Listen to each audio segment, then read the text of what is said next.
Welcome to the Reed Report, where we just witnessed Steph Curry do something that we knew he was going to do tonight and someday, and he did it tonight in the Garden. Of course, it was against the Knicks. If you guys heard the video I dropped yesterday, you know what I already felt about that, man. I recapped and talked about one of the worst weeks in Knicks history back in 2009. So check that video out when you get a chance. Yeah, man, it was a special moment seeing what we just saw with Ray Allen, Reggie Miller, Steph Curry, three of those dudes, the three greatest shooters. Klay Thompson gonna be there someday in a picture with them, but the three greatest shooters that we've ever seen in NBA history. I've never seen Reggie Miller play live. I only seen film and everything like that, but I got to see Ray Allen play, and watching Steph Curry play. It's just crazy to think where we are now. It's crazy to think where we are now when you consider all the talent that came out of that 2009 draft. Blake was drafted number 1. Steph went later. When you look at it now, Harden was in that draft as well, but Steph went way later than he should have. And it's amazing to see where he is now. Not a Warriors fan, Laker fan, of course. I just always have to throw that in there because I'm about to give Steph some props for, the things that he did. But seeing the ankle issues, and when you just consider all the games that Steph has missed in his career and where he would be, had he not missed those games, where that record, how the record would have been broken sooner. But it was a great visual seeing the three of them, seeing Ray Allen at the game, Reggie Miller calling the game. It was fitting, right? In the Garden. If they're not at home, of course it has to be in the Garden. Every superstar player's home away from home when it comes to spectacular stuff. And Steph, I think 8 years ago, made his mark on the Garden when he dropped 54 points. And the Warriors last lost to the Knicks in 2013 in the Garden. They haven't lost there since, but I'm just over here looking at Steph, the games he's played.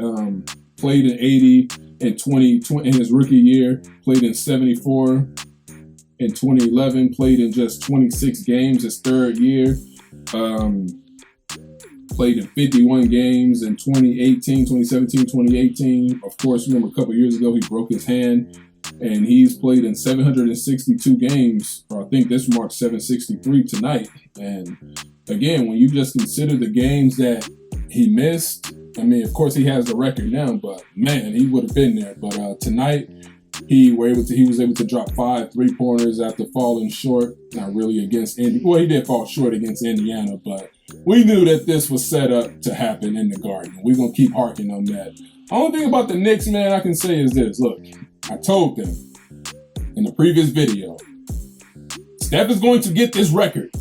He's going to break this record. So you need to win the game.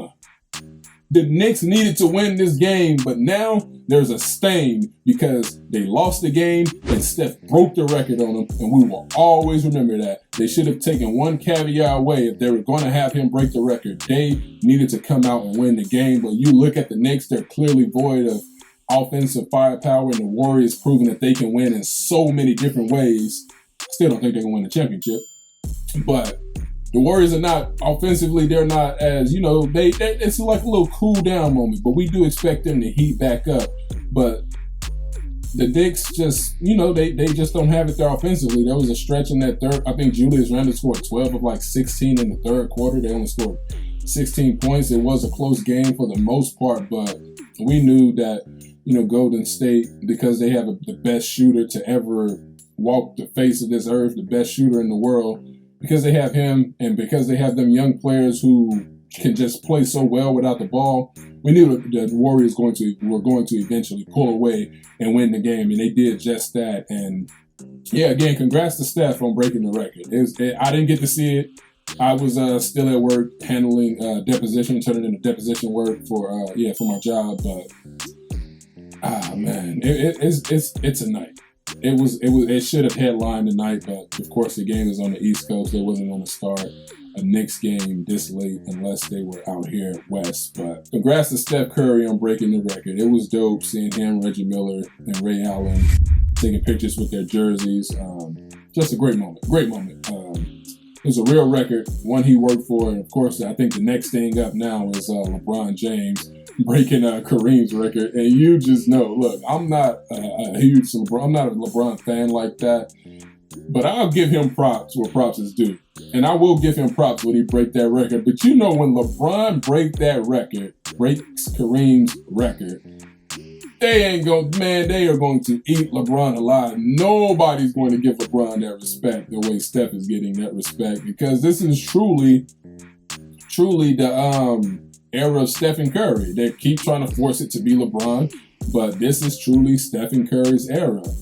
It's just the truth. So it's just going to be so funny when LeBron breaks Kareem's record and see the difference between how Steph was received when he broke the all-time threes made and how LeBron is going to be rejected when he breaks Kareem Abdul-Jabbar's record. So I just thought about that as soon as I seen the love and everything Steph was getting. Again, whatever. It is what it is when it comes to LeBron breaking the record. I think it's impressive.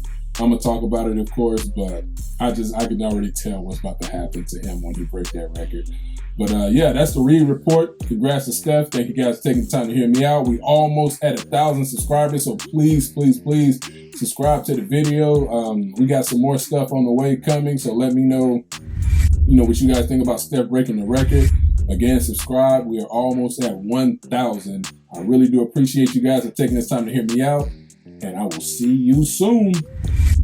When people see this, they're going to say, well, he really wasn't a nice guy. He may have been a tyrant. Well, that's because you never won anything. I wanted to win, but I wanted them to win and be a part of that as well.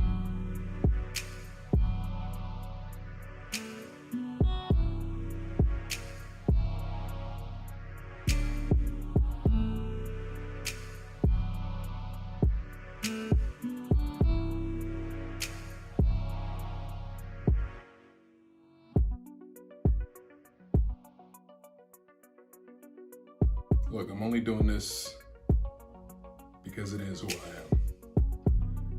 That's the way I played the game. That was my mentality. And if you don't want to play that way,